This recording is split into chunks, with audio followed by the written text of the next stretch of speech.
আমরা সবাই জানি এটা ভগবান তো পা মেলে শুয়েছিল, তার লাল লাল পা দেখে ভেবেছি কি এটা পাখির ঠোঁট, তাই তীর মেরেছে আর ভগবানের চরণে গিয়ে লেগেছে। কারণ মৃত্যুটা কার কোন দিক দিয়ে আসবে সেটা আগে থেকে নির্ধারিত থাকে, কার কিভাবে মৃত্যু হবে। আমরা তো মনে করি যে এরকম করে কি করে মৃত্যু হলো, হায় এখানে না গেলে হতো না, এখানে গিয়েছি বলে এরকম হয়েছে, এরকম মনে করি তো। কিন্তু এটা পূর্ব নির্ধারিত, তার মৃত্যু ওখানে হবে, যেখানে হবে যে কোনো প্রকারে সে ওই জায়গায় চলে যাবে। একদিন একটা চড়ুই পাখি কান্না করছে যে আমার নাকি মৃত্যু হয়ে যাবে, আর 7 দিনের মধ্যে আমাকে কে বাঁচাবে। একজন গণক ঠাকুর আমাকে দেখে বলেছে 7 দিনের মধ্যে আমার মৃত্যু হবে, তাহলে আমাকে কে বাঁচাবে, আমি তো বাঁচবো না। এবার গরুর পাখি এটা দেখে বলছে কি হয়েছে সখী, তুমি কান্না করছো কেন? গরুর পাখি তো পাখিদের রাজা, তাহলে এরকম পাখি কান্না করছে, তাই সে বলছে কি হয়েছে, কি দুঃখ, কান্না করছো কেন? বলে জানো তো আজ থেকে 7 দিন পরে আমার মৃত্যু হবে, এটা আমাকে গণক ব্রাহ্মণ বলেছে, তা আমাকে কি করে বাঁচানো যায়, রাজামশাই আমাকে বাঁচান, কারণ ওদের রাজা হচ্ছে গরু। তো গরু বলছে ঠিক আছে, আমি তোমাকে এমন এক জায়গায় রেখে আসবো যেখানে তোমার মৃত্যু হবে না, এমন এক জায়গায়। গরুর পাখি ওকে ঠোঁটে করে নিয়ে 7 সমুদ্র 13 নদী পার করে একটা গুহার ভিতরে নিরাপদ জায়গায় রেখে এসছে, এক গুহার ভিতরে। গরুর পাখি দ্রুত উঠতে পারে, তারপর আবার চলে এসছে, এসে তার কাজটা সেরেছে। 7 দিন তো হয়েই গেছে। সে গণক ঠাকুরকে বলছে জানো আমি তোমার না ভবিষ্যৎবাণী মিথ্যা করে দিয়েছি। বলে কি করে? বলে তুমি যে বলেছিলে ওই পাখিটা 7 দিন পরে মৃত্যু হবে, ওকে আমি নিরাপদ জায়গায় রেখে এসেছি, ওর মৃত্যু আসতে পারবে না। গণক ঠাকুর বলছে কি তুমি আমার কথা মিথ্যা বলতে পারবো? তোর রাশিতে কুষ্ঠিতে হাতে এটাই বলছে, তুমি গিয়ে দেখো তার মৃত্যু হয়ে গেছে। বলে কিভাবে মৃত্যু হলো? নিরাপদ জায়গায় রেখে এসেছি। বলে তুমি যে গুহাতে নিরাপদ জায়গায় রেখে এসছো সেখানে একটা বিড়াল এসে 7 দিনের দিন তাকে কামড়ে খেয়ে গেছে। 7 সমুদ্র 13 নদী পার করে রেখে আসলেও মৃত্যু তার যেখানে হবার হবেই। ভগবান শ্রীকৃষ্ণকে বাঁচানোর জন্য দুর্বাসা মুনি অনেক চেষ্টা করেছে, মানে শ্রীকৃষ্ণর মৃত্যুটাকে না রাধারানী সহজভাবে নিতে পারছিল না দুর্বাসা মুনি। দুর্বাসা ক্ষণং রুষ্ট ক্ষণং তুষ্ট, কিন্তু ভগবানের প্রিয় সব থেকে মানে প্রিয় একজন ঋষি হচ্ছে দুর্বাসা মুনি। তো দুর্বাসা মুনি কি চেয়েছেন যে আমি এমন কিছু আমার তপস্যা দিয়ে করে দেব না ভগবানের যেন মৃত্যু না হয়। কারণ আগের জন্মে ভগবান একটা লীলা করেছিল, রামচন্দ্র ভগবান যখন এসেছিলেন তখন গাছের আড়ালে দাঁড়িয়ে তিনি বালি রাজাকে মেরেছিলেন গোপন ভাবে। বালি আর সুগ্রীব যুদ্ধ করছে আর গোপনে গাছের আড়াল থেকে রামচন্দ্র তাকে বান বেড়ে মেরেছে। কর্মফল সবাইকে ভোগ করতে হবে, তাই ভগবানকে ভোগ করতে হবে, ভগবানও তার অধীন, আমাদেরকে তো ভোগ করতে হবে, ভগবানকেও ভোগ করতে হবে। রামচন্দ্র যখন এই লীলা করেছিল কৃষ্ণ অবতারে সেটা ভোগ করবে, কিন্তু রাধারানীও চাইছে না কৃষ্ণের এভাবে মৃত্যু হোক, মানে বান খেয়ে তীর খেয়ে মৃত্যু হোক। আমার কৃষ্ণ এভাবে কেউ বান মারবে আর মারা যাবে না। আর দুর্বাসা মুনিও চাইছে না কৃষ্ণ এভাবে মৃত্যু হোক। ওরা কি চাইছে না কৃষ্ণ স্বর্গে হেঁটে হেঁটে চলে যায়। কিন্তু ভগবান মানব লীলা করতে এসেছি, আর ভগবান কি বলেছে কর্ম যে যেরম করবে ফল সেরম ভোগ করবে। তা কৃষ্ণ রাম অবতারে সেই কৃষ্ণ আর রাম তো একই, তার রাম যেরকম কর্ম করেছে সেটা তাকে ভোগ করতে হবে, যতই তুমি মানব কল্যাণে করো না কেন কর্মফল ভোগ করতে হবে। তো এটা রাধারানী আর দুর্বাসা মুনি বলে একটা পরামর্শ করেছে, যদি চেঞ্জ করা যায়, পাল্টানো যায়। তো কি করলো দুর্বাসা মুনি বলছে আমার খুব খিদে পেয়েছে, তোমার ঘরে অতিথি হয়ে এসেছি, আমাকে পায়েস করে দাও, গরম গরম পায়েস করে দাও, তুমি একা করবে, কারো সাহায্য নেবে না। কৃষ্ণকে বলছে, কৃষ্ণ বলছে ঠিক আছে আমি একাই করবো, কারো সাহায্য নেব না। কৃষ্ণ রান্না করলো, বলে আমি বসে আছি তাড়াতাড়ি রান্না করে দাও, বসে আছে। কৃষ্ণ তাড়াতাড়ি রান্না করে দিয়ে একদম এক গামলা বড় করে একই এক হাঁড়ি দিল কৃষ্ণের সামনে, ক্ষীর ধোয়া উঠছে গরম গরম, তাড়াতাড়ি তো, তার বারবার তো বলছে এখনো হয়নি এখনো হয়নি, ও রান্না করেছে আর নিয়ে দিয়েছে। যে রান্না করেছে দিয়েছে দেখে বলছে ও আমি তো পায়েস দেখেই বুঝতে পেরেছি, আমি তোমাকে কি বলেছিলাম কেউ যেন তোমাকে সাহায্য না করে, একা একা তুমি করো, কিন্তু আমি পায়েস দেখে বুঝতে পেরেছি রাধারানী তোমাকে সাহায্য করেছে, পায়েস রান্না করতে রাধারানী তোমাকে সাহায্য করেছে, এই পায়েস তো ঠিক হয়নি। এবার রাধারানী ক্ষমা চাইছে, আমার ভুল হয়ে গেছে, আমি সাহায্য করেছি, একা একা পারবে না বলে। তখন কি করলো সাধুদের যেরকম স্বভাব ওই হাত দিয়ে খেলো, কে আবার এটাকে রেখেছে, তার মানে এটু হলো না, এবার রেখে দিয়েছে কিন্তু গরম পায়েস, বলছে আর খাবো না, মন নেই খাওয়ার। বলে আপনি তো এক্ষুনি বললেন খুব খিদে পেয়েছে, পায়েস রান্না করে দিতে, বহুত খিদে পেয়েছে, এখন একবার মুখে দিয়ে বলছে আর খাবো না, না আর খাবো না। কেন তুমি আমার কথা শুনোনি? তোমাকে এবার এই কাজের জন্য শাস্তি পেতে হবে। কৃষ্ণকে এবার শাস্তি দেবে দুর্বাসা মুনি, শাস্তি পেতে হবে। কৃষ্ণ বলছে ঠিক আছে, যা শাস্তি দিবেন মাথা পেতে নেবে। বলে যা কাপড় চোপড় গায়ে আছে, মাথার মুকুট, গলার হার যা আছে সব খুলো, সবার সামনে খুলতে হবে, সব না খুললে উপায় নেই। ভগবান সঙ্গে সঙ্গে সব খুলে নিল। তারপরে বলছে এই যে গরম পায়েস, এই পায়েসটা তোমার গায়ে মাখো। সব রানীরা কান্না করছে যে কৃষ্ণ এরকম পায়েস কি করে মাখবে গায়ে। কৃষ্ণর কিন্তু চুপ, মুখে কিছু কথা নেই। রাধা রানীও কান্না করছে, বলরামও কান্না করছে, কারো বলার কিছু নেই। গায়ে মাখো বলছি, গায়ে মাখতেই হবে, শাস্তি দিচ্ছে কৃষ্ণ। সবাই কান্না করছে। রাধা রানী তো মনে মনে বলছে হাই কেন আমি সাহায্য করতে গেলাম, এখন দেখো গরম পায়েস মাখতে হচ্ছে। কিন্তু ওটা কি প্রসাদ হয়ে গেল, মানে দুর্বাসা মুনির প্রসাদ। ভক্ত ভগবানকে বড় করতে চাই, ভগবান ভক্তকে বড় করতে চাই, এটা হচ্ছে নিয়ম। নিজে ছোট হয়ে বাড়ায় ভক্তের মান, এটা হচ্ছে ভগবানের স্বভাব। তো কৃষ্ণ সর্বাঙ্গে মাখলো, সারা গায়ে মেখেছে, মেখে এসছে। সব জায়গায় মেখেছো তো? বলে হ্যাঁ। কোনো জায়গায় বাদ যায়নি তো? না, কোনো জায়গায় বাদ যায়নি, সব জায়গায় মেখেছি, মেখে এসছে। বলে মূর্খ, আমাকে আবার মিথ্যা কথা বললে। কৃষ্ণকে বলছে মূর্খ, আবার মিথ্যা কথা বললে, সর্বাঙ্গে তো মাখনি। কোথায় মাখনি? পায়ের নিচে মাখিনি। তখন কৃষ্ণ বলছে হ্যাঁ গুরুদেব, আমি পায়ের নিচে মাখিনি। কেন? আপনার প্রসাদ, ওই যে খেয়েছি, প্রসাদ হয়ে গেছে আপনার প্রসাদ, তাহলে আমি কি করে পায়ের নিচে মাখি? গুরুদেবের প্রসাদ পায়ের নিচে কি করে মাখবো? তা পায়ের নিচে মাখিনি। তাই হাত জোর করে দাঁড়িয়েছে। দুর্বাসা আর স্থির থাকতে পারছে না। তখন দুর্বাসা বলছে প্রভু কেন আমাকে দিয়ে এই সমস্ত লীলা করান? এই সমস্ত লীলা করছি, লোকে আমাকে কত গালাগালি দিচ্ছে, লোকে সবাই তো খারাপ বলছে দুর্বাসাকে, এরম এরম করছে। গোপনে বলছে কৃষ্ণকে যে কেন আমাকে দিয়ে এরকম লীলাগুলো করান, সবাই তো আমাকেই গালাগালি দিচ্ছে, দুর্বাসা মুনি এরকম খারাপ, দুর্বাসা মুনি এরকম দুষ্ট, দুর্বাসা মুনি এই অভিশাপ দিয়েছে, দুর্বাসা মুনি এই করেছে। তো কিন্তু আপনি আমার মনে যেটা জাগিয়ে দেন আমি সেটাই করি। হে প্রভু, অনেক চেষ্টা করেছি আমি আর রাধারানী মিলে আপনাকে ওই তীর বান খাওয়ার হাত থেকে বাঁচানোর জন্য, কিন্তু যতই করি এখন দেখছি প্রারব্ধ যেটা হওয়ার হবেই। আমি যে পায়েসটা আপনাকে মাখালাম, পায়েসটা যখন আমি উচ্ছিষ্ট করে প্রসাদী করে মন্ত্রভূত করে দিয়েছি, কে কিভাবে কি করে না আমরা বুঝতে পারি না। উনি পায়েসটা মুখে নিয়ে যখন এটাকে এটু করলো, সেই সঙ্গে এটাকে মন্ত্রভূত করে এমন পাওয়ারফুল বা ক্ষমতাশীল বানিয়ে দিল। কৃষ্ণ যখন অঙ্গে মেখেছে না, ভগবান শ্রীকৃষ্ণের সর্বাঙ্গ লোহার মতো, বজ্রের মতো কঠিন হয়ে গেছে। এবার যত বিষাক্ত বান এসে লাগুক না কেন, কৃষ্ণের কিছু হবে না। কিন্তু কৃষ্ণ তো পায়ের তালুতে মাখেনি, বলে সেই জায়গাটা কাঁচা রয়ে গেছে, আর সবকিছু পাকা হয়ে গেছে, মাথার চুল থেকে সব সব পাকা হয়ে গেছে। কিন্তু যেহেতু প্রভু আপনি পায়ের নিচটা মাখেননি, আপনার পায়ের নিচটা কাঁচা রয়ে গেল, মৃত্যু ওদিকেই প্রবেশ করে। রাধারানীও কাঁদছে, এত চেষ্টা করলাম এভাবে যেন মৃত্যু না হয়, মানে বিষ মাখা তীর, এমনি তীর তো না, তীর বানিয়ে ওটাকে বিষে ডুবিয়েছে, কালকুট বিষে ডুবিয়ে ডুবিয়ে ডুবিয়ে এত বিষাক্ত করেছে। এবার সেই বিষ যখন পায়ের নিচ দিয়ে তীরটা মারবে, ভগবানের কত কষ্ট হবে বলো তো? ভগবান কিন্তু নিজে ইচ্ছা করেই কষ্টটা রাখছে, ইচ্ছা করে রাখলো। রাধারানীকে বলছে তুমি যতই চাও না কেন, প্রারব্ধ যদি মানুষ ভোগ করে তাহলে আমাকেও ভোগ করতে হবে, নাহলে লোকের কাছে আমাকে জবাবদিহি করতে হবে। আরে ভগবান তো প্রারব্ধ ভোগ করলো না, আমি কেন ভোগ করবো?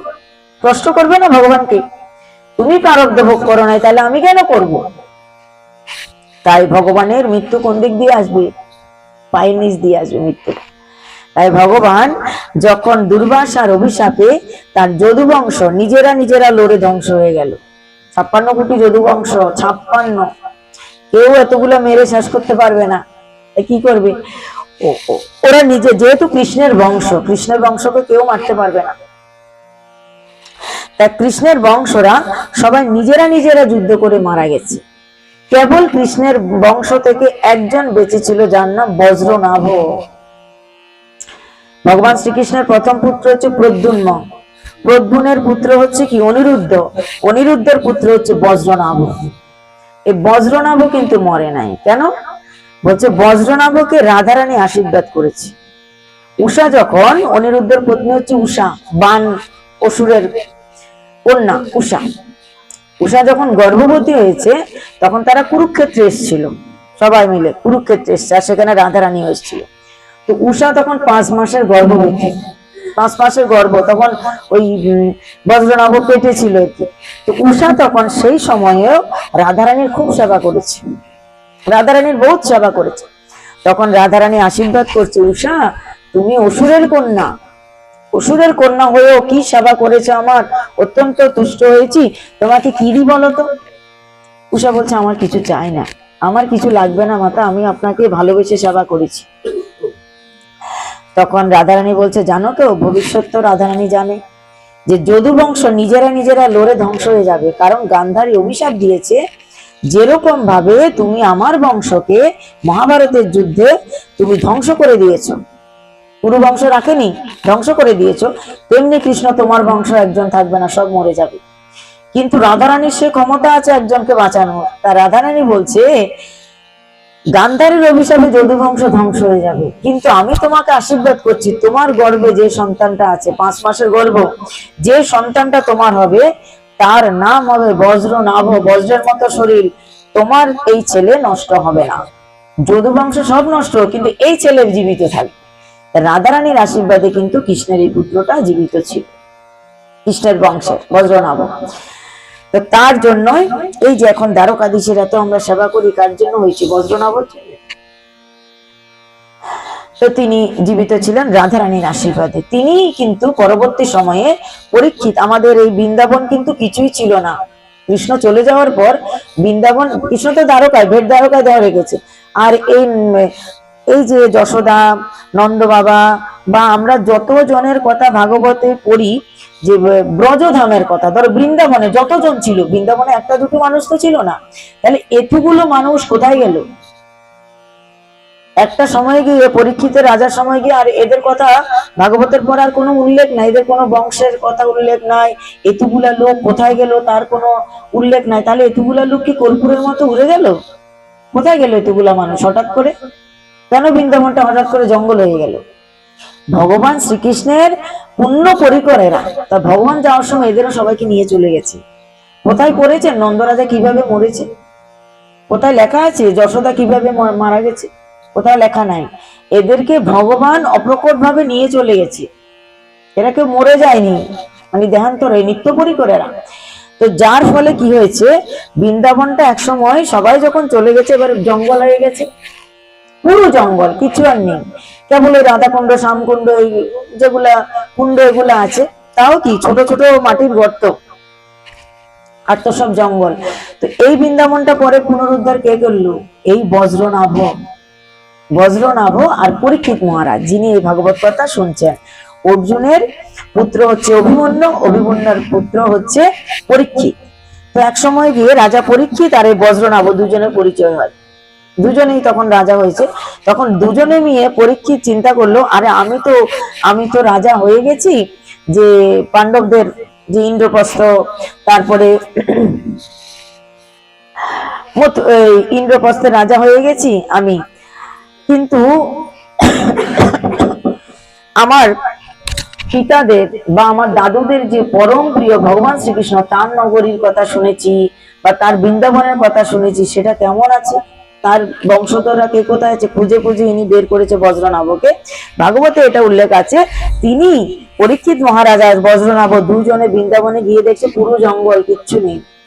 এরা আবার জঙ্গল কেটে পরিষ্কার করে সেখানে বসতি স্থাপন করেছে, আবার কিছু লোক গিয়ে ওখানে বসতি স্থাপন হয়েছে।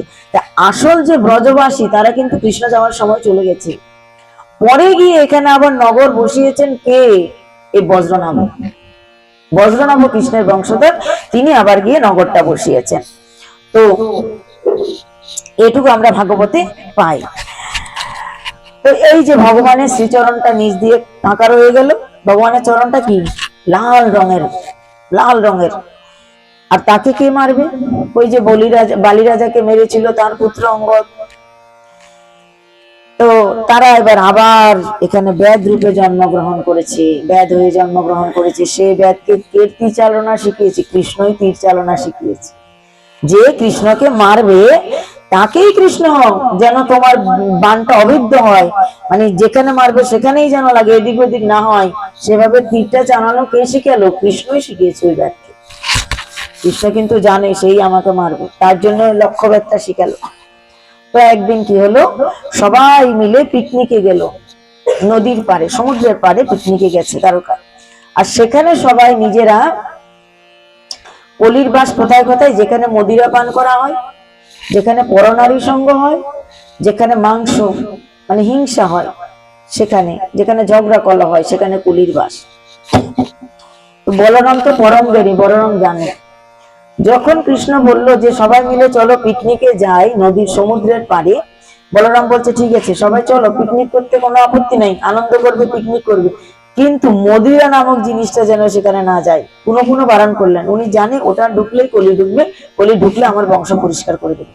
পুনঃ পুনঃ বলরাম অনেক চেষ্টা করেছে, কিন্তু জাম্বুবতীর পুত্র ভগবান শ্রীকৃষ্ণের দ্বিতীয় পত্নী হচ্ছে জাম্বুবতী। প্রথম পত্নী হচ্ছে কে?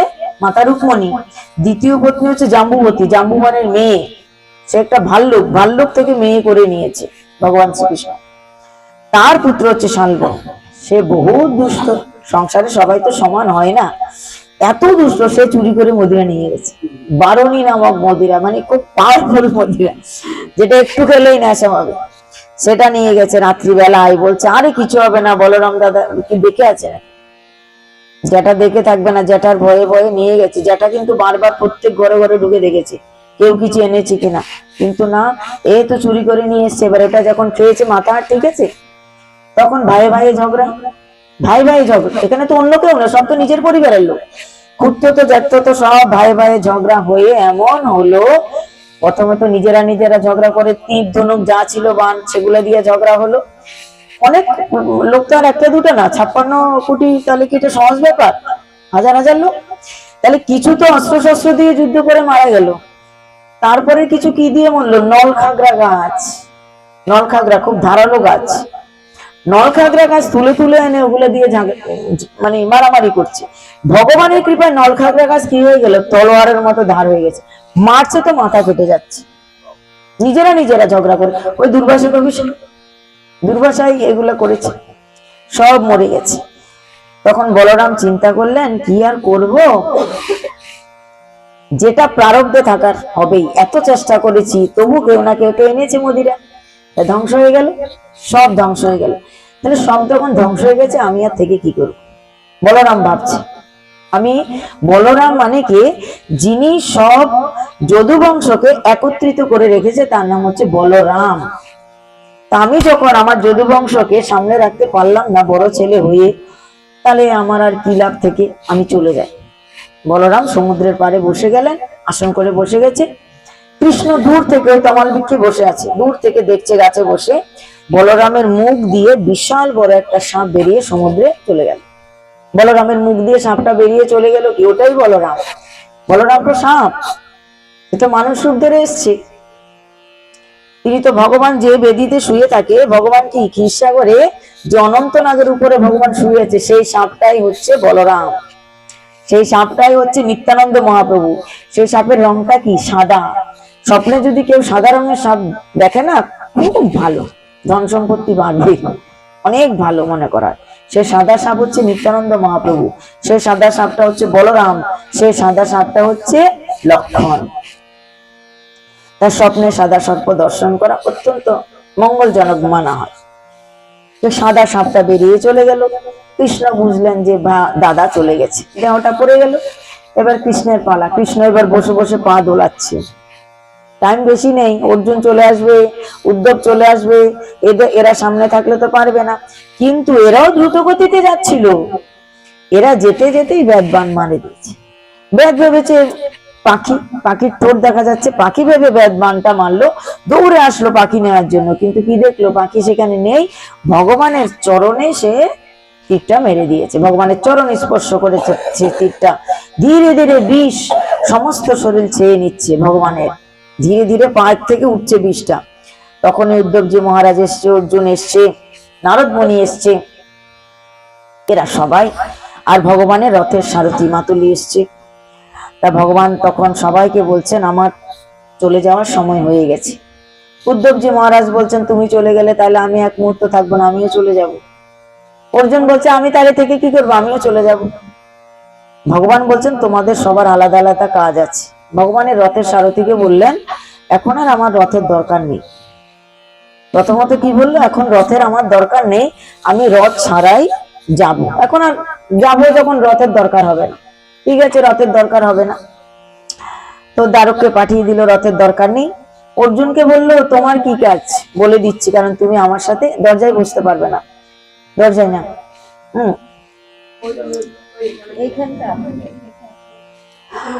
তো এক একজনকে এক একটা দায়িত্ব দিচ্ছেন। তো কি দায়িত্ব দিচ্ছে, অর্জুনকে বলছেন হে অর্জুন তোমার দায়িত্ব হচ্ছে যে আমি মারা যাওয়ার পর আমার দেহটা যখন আমি তো চলে যাব, দেহ তো রাখবো, আমার দেহটা পোড়াবে, কিন্তু আমার দেহটা পোড়ানো হয়ে গেলে আজ থেকে 7 দিনের মধ্যে পুরো দ্বারকা জলের তলায়, এই যে দ্বারকা দেখছো না তোমরা এখন জলের তলায় ডুবে গেছে দ্বারকা, কৃষ্ণ তখন বলে যাচ্ছে আজ থেকে 7 দিন পর দ্বারকাটা জলের নিচে ডুবে যাবে। তো জলের নিচে দ্বারকা ডুবে গেলে দ্বারকাবাসীরা কোথায় যাবে, ছেলেরা তো সবই মরে গেছে, আর আছে কি মেয়েরা আছে। তাহলে মেয়েদেরকে কি করবে, বলে তুমি সমস্ত মেয়েদেরকে নিয়ে চলে যাবে ইন্দ্রপ্রস্থে তোমার রাজধানীতে, তাহলে তুমি আমার সঙ্গে যেতে পারবে না। তাহলে অর্জুন কৃষ্ণের সঙ্গে যেতে পারবে না কেন, অর্জুনের কাছে শক্তি আছে, সামর্থ্য আছে, তাই দ্বারকার সমস্ত নারীদের দায়িত্ব, সমস্ত নারীদের ভার কার উপরে দিল, অর্জুনের উপরে। তুমি দ্বারকার সমস্ত নারীদেরকে নিয়ে তো অর্জুনকে কি দায়িত্ব দিলেন, অর্জুনকে বলছে আমার সঙ্গে যাওয়া হবে না, তুমি থাকো, মানে ভগবান এবার একা যাবে। তোমার দায়িত্ব হলো দ্বারকার যতগুলো নারী আছে, যতগুলো স্ত্রী আছে, যত মহিলা আছে, সবাইকে নিয়ে তুমি নিজ দায়িত্বে ইন্দ্রপ্রস্থে চলে যাবে। আজ থেকে এই সমস্ত দ্বারকার সব মেয়েদের দায়িত্ব তোমার। তো সেটা তো অর্জুন বুঝে নিল। আর অর্জুন কি ভাবছে, আমার গান্ডীব আছে, মহাভারতের যুদ্ধে আমি জয়লাভ করেছি, এত যুদ্ধ করেছি, তাহলে কত শক্তি অর্জুনের। অর্জুন তো হ্যাঁ ভগবান তুমি চিন্তা করো না, তোমার নারীদের জন্য আমি শক্তি সামর্থ্যবান অর্জুন, ঠিক আছে আমি সবার ব্যবস্থা করব। ভগবান বললো ঠিক আছে। তারপরে কি হলো, উদ্ধবজি মহারাজ বলছে আমি তো তোমার সঙ্গে চলেই যাব, আমি থাকবো না, তুমি চলে গেলে আমি তিল পরিমাণ সময় থাকবো না। উদ্ধবজি মহারাজকে বলছে না, আমি চলে যাওয়ার পর তোমার কাজ আছে, আমি যে চলে যাব তোমার কাজ আছে। প্রথমত তুমি বৃন্দাবনে থাকতে চেয়েছো, তুমি বৃন্দাবনে থাকতে হলে তোমাকে কিছু কাজ করতে হবে। বৃন্দাবনের গুল্মলতা হয়ে এই যে রাধাকুণ্ড, শ্যামকুণ্ড, রাধাকুণ্ডের পাড়ে, শ্যামকুণ্ডের পাড়ে যে একটা বনভূমি আছে, একটা উদ্যোগ টিলা আছে, ওটার নামই হচ্ছে উদ্যোগ টিলা। আর ওখানে যে লতা পাতা ঔষধি গাছ আছে, এগুলা সবগুলা হচ্ছে উদ্ধবজি মহারাজ। এই বৃন্দাবনের উদ্যোগ টিলা তিনি লতা পাতা গাছ হয়ে ঔষধি হয়ে আছে, তাই বৃন্দাবনের একটা পাতাকেও ছিঁড়তে নেই, কষ্ট দিতে নেই। উদ্ধবজি মহারাজ একটা অংশ সেখানে থাকতে বললো, আরেকটা অংশ তুমি বদরিকা আশ্রমে যাবে, আর পথে যেতে যেতে তুমি ভাগবত কথা শ্রবণ করে যাবে মৈত্রীয় ঋষি থেকে, এটা তোমার কাজ। উদ্ধবজি মহারাজ বলছে যতই তুমি বলো না কেন আমি কিন্তু এসব কাজ করব না, তুমি চলে যাবে সঙ্গে সঙ্গে চলে যাব, আর তুমি থাকলে থাকবো।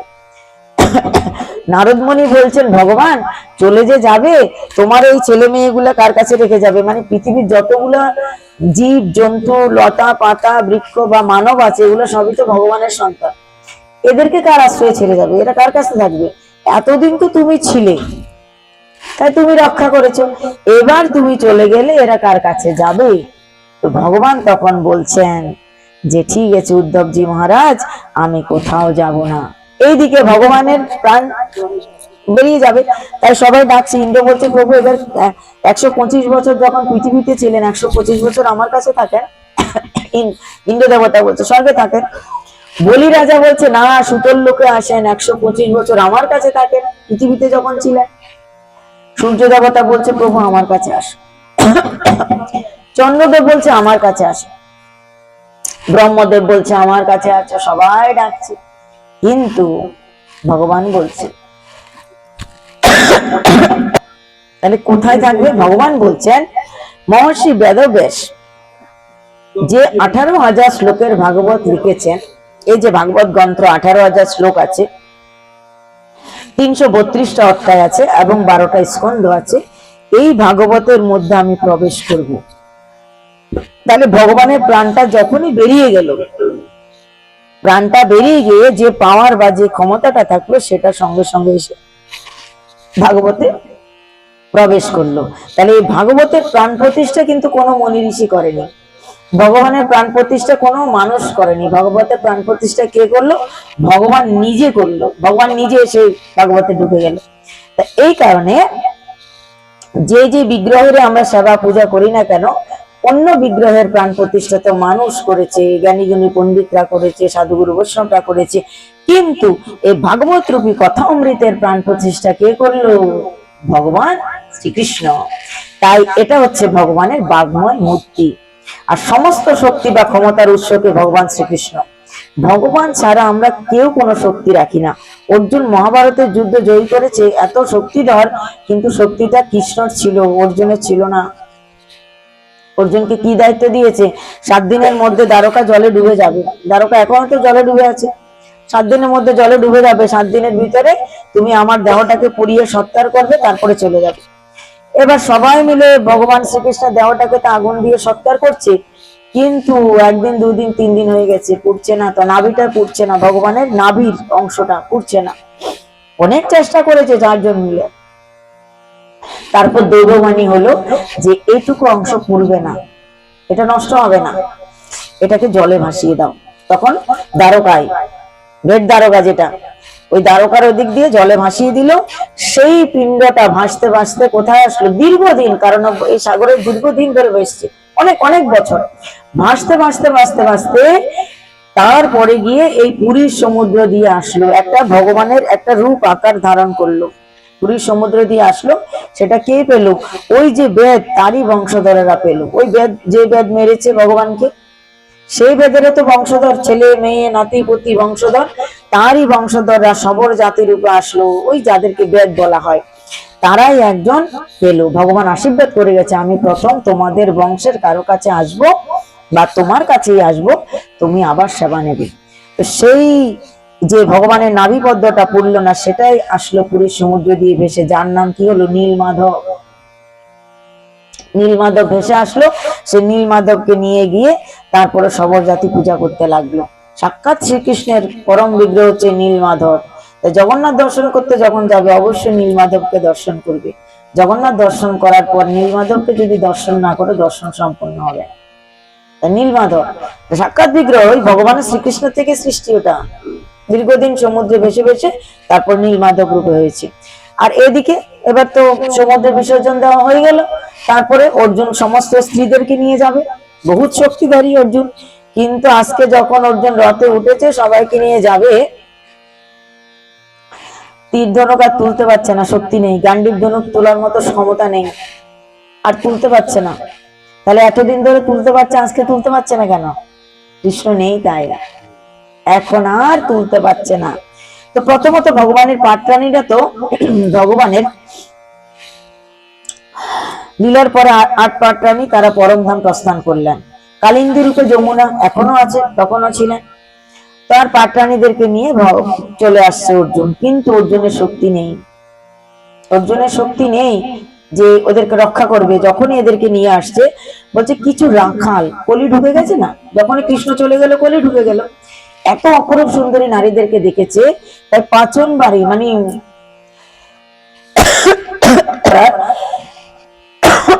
ঠিক আছে, ওগুলা নিয়ে রাখালরা তারা করেছে এদেরকে।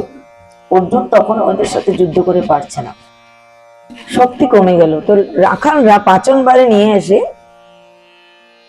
যখন যুদ্ধ করছে, অর্জুন তখন এই নারীদেরকে রক্ষা করতে পারছে না। তখন কি করবে? অর্জুন যখন নারীদেরকে রক্ষা করতে পারছে না, নারীদেরকে কিন্তু ভগবান শ্রীকৃষ্ণের দ্বারকার মহিলারা, ওদেরকে কি কেউ সাধারণ মহিলা নাকি? ওদেরকে কেউ কিন্তু রাখালরা স্পর্শ করতে পারেনি। সঙ্গে সঙ্গে তারা কি হলো? পাথরে রূপান্তরিত হয়ে গেল, পাথর হয়ে গেছে। অর্জুনকে মেরে টেরে বলছে কাপড় ছিঁড়া। অর্জুন যখন ইন্দ্রপ্রস্থে গেলেন, তখন কিরকম চেহারা ছিল? ভাগবতের শুরুতেই আছে সেই চেহারাটার বর্ণনা। উস্কো শুষ্ক চুল, গায়ে কাদামাটি লেগে আছে, জামা অনেক দিকে ছিঁড়া, ধুতি অনেক দিকে ছিঁড়া। কে ছিঁড়েছে? ওই রাখালরা। তাহলে যে বীর অর্জুন মহাভারতের যুদ্ধে এতটা প্রাণ সংশয় করেছে, এত কিছু বীর বিক্রম দেখিয়েছে, সে অর্জুনের কি অবস্থা করলো? রাখালরা। সমস্ত শক্তিটা কার ছিল? কৃষ্ণের ছিল। যখন দেখছে এরকম ভাবে আসছে, তো ভীম বলছে যুধিষ্ঠিরকে যে দেখো দাদা, দূর থেকে কেউ একজন আসছে, মনে হচ্ছে, দেখতে মনে হচ্ছে অর্জুনের মতো, কিন্তু দেখো মাথার চুলে কিরকম উস্কো খুস্কো, জামা ছেঁড়া, এরকম কি হতে পারে? যুধিষ্ঠির তো পরম বিজ্ঞ, যুধিষ্ঠির বলছে আরে অর্জুন দ্বারকায় গেছে 6 মাস হয়ে গেছে, 6 মাসের মধ্যে কোনো খবর নেই, আমার তো কৃষ্ণের জন্য খুব চিন্তা হচ্ছে। আর অর্জুন তো এভাবে আসার মতো মানুষ, অর্জুন পেরম পরম বিক্রম, কত সুন্দর রাজকীয় পোশাক পরে থাকবে, ছেঁড়া জামা পরে অর্জুন আসবে? কিন্তু সেটাই ছিল অর্জুন, ছেঁড়া জামা, ছেঁড়া ধুতি, মাথায় উস্কো খুস্কো চুল, কোনো কিছু তার সেই অর্জুন আর নেই। তাহলে এতক্ষণ ধরে যে অর্জুনের কথা আমরা ভাবমূর্তি আমাদের চিত্তে আছে, সেই অর্জুন কি? পরম বিক্রম, পরাক্রমশালী। কিন্তু এই ক্ষেত্রে যে অর্জুনকে দেখা যাচ্ছে, সেই অর্জুন কিরকম? শক্তি বলহীন। তাহলে কি শক্তি? এই শক্তিটা কার ছিল? ভগবান শ্রীকৃষ্ণের। তাহলে আমাদের ভিতরে যার যার যে শক্তি আছে, সবই কিন্তু ভগবান শ্রীকৃষ্ণের। তো দ্বিতীয়ত উদ্ধবজি মহারাজ কি করলেন? বলছে উদ্ধবজি মহারাজ চিন্তা করলেন যে এবার আমি কোথায় যাই। তিনি এক অংশে থেকে গেলেন বৃন্দাবনে, আরেক অংশে চলে গেলেন বদরিকা আশ্রমে। কিন্তু যাওয়ার আগে কি করলেন? মৈত্রেয় ঋষির কাছে পুরো ভাগবত শুনলেন, পুরো ভাগবত শুনলেন। যে তত, কেননা ভগবান প্রাণটা বেরিয়ে গেছে আর ভাগবতে প্রবেশ করেছে, তার ক্ষমতা বেড়ে গেছে। তো এই যে ভাগবত কথা আমরা শ্রবণ করি, সুখদেব গোস্বামী শুনিয়েছেন পরীক্ষিত মহারাজকে, সুতমণি শুনিয়েছেন 88,000 মণি ঋষিকে, যার মুখ্য শ্রোতা কে ছিল? মহর্ষি সনক, সনক ঋষি। আর কোথায় ভাগবত কথা? তৃতীয় স্কন্ধে কি আমরা কি দেখতে পাই? মৈত্রেয় ঋষি উদ্ধবজি মহারাজকে শ্রবণ করিয়েছেন। এই তিনজন তিন ভাবে ভাগবত কথা শ্রবণ তো করিয়েছেন। তার মধ্যে সবচেয়ে মিঠা বা মধুর কেন বলা হয়? কার কথা আমরা আলোচনা করি? বিশেষ করে আমরা কি বলি? মুখ্য শ্রোতা যে সে পরীক্ষিত, আর যে ব্যাসাসনে বসে পাঠ করছে সে সুখদেব গোস্বামী, তারটাকে আমরা বেশি মানি, বেশি এটাই মনে করা হয়। কেননা সুখদেব গোস্বামী 16 বছর বয়সে ভাগবত কথা যে এত মিঠা সুরে বলেছেন, তার মতো যেন আর কেউ বলতে পারেনি। কেন? কারণটা কি? কারণ হচ্ছে যে সুখদেব গোস্বামী শ্রীমৎ ভাগবত কথা পরীক্ষিত মহারাজকে শুনিয়েছেন, তিনি অন্য আর কেউ নয়, তিনি শ্রীমতী রাধারানীর প্রিয় সুখ, রাধারানীর সুখ পাখি। রাধারানী এতটাই কৃপাশীল, এতটাই, ভগবান শ্রীকৃষ্ণের করুণার থেকে 1 কোটি করুণা বেশি রাধারানী ছিল। সারাদিন কৃষ্ণ কৃষ্ণ করো, কৃষ্ণকে পাবে না, রাধে রাধে রাধে রাধে বলো, কৃষ্ণকে পেয়েই যাবে। তো রাধারানীর প্রিয় সুখ। একদিন কৃষ্ণ বলেছিল রাধারানীকে, হ্যাঁ কৃষ্ণ তুমি যখন থাকো না, তোমার বিরহ আমার খুব প্রাণ ব্যাকুল হয়। তো কৃষ্ণ কি করলে? একটা সুখ পাখি রাধারানীকে উপহার দিলেন, যে আমি যখন থাকবো না তখন তোমাকে এই সুখ পাখি আনন্দ দেবে। তো সেই সুখ পাখি রাধারানীকে আনন্দ দিত। কৃষ্ণ যখন সুখ পাখিটা দিলেন, কৃষ্ণ তখন রাধারানীর কাছে গিয়ে সুখ পাখিটা কি বলতো? কৃষ্ণ কৃষ্ণ কৃষ্ণ কৃষ্ণ। ও কৃষ্ণ কৃষ্ণ কৃষ্ণ কৃষ্ণ শুনে রাধারানী আনন্দ পেতেন। তা রাধারানী কি বলতেন? সুখ বলো কৃষ্ণ। সুখ বলতো কৃষ্ণ কৃষ্ণ। কখনো কখনো ওই সুখ পাখিটা কৃষ্ণের কাছে যেতেন। এবার যখন কৃষ্ণের হাতে গিয়ে বসতো, তখন কৃষ্ণ তাকে এই আনারের দানা খাওয়াতো। আনার, রাধারানীর সুখ পাখি আনারের দানা খেত, আনার পাওয়াতো। আর কি বলতো? আরে সুখ, এখন আর কৃষ্ণ কৃষ্ণ বলবে না, কি বলবো? বলে বলে রাধা রাধা রাধা রাধা। তখন সুখ পাখি কি বলতো? রাধা রাধা রাধা রাধা। তাহলে এই সুখ পাখি, যিনি সুখদেব রূপে পরীক্ষিত মহারাজকে ভাগবত কথা শ্রবণ করেছেন, তিনি রাধারানীকে কৃষ্ণ নাম শোনাইয়া আনন্দ দিতেন, আর কৃষ্ণকে রাধা নাম শোনাইয়া আনন্দ দিতেন। ইনি হচ্ছে সেই সুখদেব গোস্বামী, যিনি রাধারানীর প্রিয় সুখ। আর প্রথম ভাগবত কথা কার কাছ থেকে এই সুখ পাখি শুনেছি? ভগবান তো সংসারের বিভিন্ন ঝুট ঝামেলায় কত কাজে রত থাকে। রাধারানী প্রথম এই কলির জীবের কথা বিবেচনা করে ভাগবত কথা সুখদেব গোস্বামী বা ওই যে সুখ পাখি, তাকে প্রথম এই ভাগবত কথা শুনিয়েছেন। রাধারানী হচ্ছে সুখদেব গোস্বামী গুরুদেব। এই সুখদেব গোস্বামীর গুরুদেব হচ্ছে রাধারানী। তো এই ভাগবতে কোনো একটা জায়গায় রাধারামের উল্লেখ নাই। কোথায় রাধা নাম লেখা নেই, সখীদের নামে অনেক কিছু ভাব আছে, কিন্তু রাধারাম উল্লেখ নাই। কেন রাধারামের উল্লেখ নাই? এই কারণে, যদি একবার রাধা নাম উচ্চারিত হয় এই সুখদেব গোস্বামীর মাধ্যমে বা সুখদেব গোস্বামীর জিহ্বায়, তাহলে সুখদেব গোস্বামী 6 মাসের সমাধি লেগে যাবে। 6 মাসের সমাধি যদি লেগে যায়, তাহলে ভাগবত কথা কি করে শ্রবণ করাবে? কয়দিন টাইম আছে? 7 দিন। 7 দিনে ভাগবত কথা করতে হবে, কিন্তু সময় কয়দিন? 6 মাসের সমাধি লেগে গেলে সময় নেই। তাই একবারও রাধা নাম উচ্চারণ করেনি। তাহলে রাধা নাম কি নেই ভাগবতে? আছে। আমাদের জীব গোস্বামী এদের টিকাতে কি বলা হয়, যে এই ভাগবতের সমস্ত যে লেখা আছে, লেখাগুলো হচ্ছে কালো কালি দিয়ে লেখা, আর পৃষ্ঠাগুলো কি হচ্ছে? সাদা। পৃষ্ঠাগুলো সাদা, লেখাগুলো কালো কালি দিয়ে। তাই বলছে এই ভাগবত রূপী গ্রন্থের যে কালো কালো লেখা আছে, সেগুলো হচ্ছে সব কৃষ্ণ, আর সাদা সাদা যত পাতা আছে সেগুলো সব হচ্ছে রাধারানী। রাধা নাম কেন উচ্চারণ করেনি? গুরুদেবের নাম কি করে বলবো? প্রথমত সেই কথা, একবার উচ্চারণ করলে 6 মাসের সমাধি লেগে যাবে, কিন্তু সময় আছে 7 দিন। তাই রাধারানীর নাম উল্লেখ করে নাই। এই ভাগবত কথা যদি আমরা কিঞ্চিত শ্রবণ করি, তাতেও কি হয় বলছে, আমাদের সমস্ত পাপ নষ্ট হয়ে যায়, সমস্ত পাপ নষ্ট হয়ে যায়। আর কি হয়? কৃষ্ণ চরণের রতিমতি প্রেম জন্মায়। আর ভাগবত কথা কে বড় ভালোবাসে? রাধারানী ভালোবাসে। কৃষ্ণ তো ভালোবাসে, রাধারানী কেন ভালোবাসে? কৃষ্ণের কথা এখানে বেশি আছে, কৃষ্ণের ভক্তর কথা আছে, তাই ছেলে মেয়ের কথা, ছেলে মেয়ের গুণকীর্তন শুনতে সবার ভালো লাগে। তাই যখন কোন দেবদেবীর প্রাণ প্রতিষ্ঠা হয়, বিশেষ করে রাধা কৃষ্ণের বিগ্রহ রূপে আসেন, তখন তাদেরকে প্রথম যে উপহার দেওয়া হয় সেটা হচ্ছে ভাগবত কথা। এটা হচ্ছে তাদের উপহার। মানে সবাই মিলে কি উপহার দেয়, যে সবাই মিলে কৃষ্ণকে ভাগবত রূপী কথা উপহার দিচ্ছে, রাধারানীকে ভাগবত রূপী কথা উপহার দিচ্ছে। আর সবাই মিলে যে শুনছে, এতে করে কি, আমরা সবাই ভগবানের ছেলে মেয়ে, সবাই আমার ছেলে মেয়েরা বসে একত্র হয়ে আমার কথা শুনছে, তাতেই পরম আনন্দ। যেরকম ধরেন এনার পরম আনন্দ, যখন সবাই আসে একসাথে বসে খায়, সবার খোঁজ খবর নেই, এনার পরম আনন্দ। যে আমার ফ্যামিলির সবাই এসছে, এনার পরম আনন্দ হয়, সবগুলো এসছে, ছেলে মেয়ে নাতি পতি সব একত্রিত হয়েছে, তখন ওনার আনন্দ।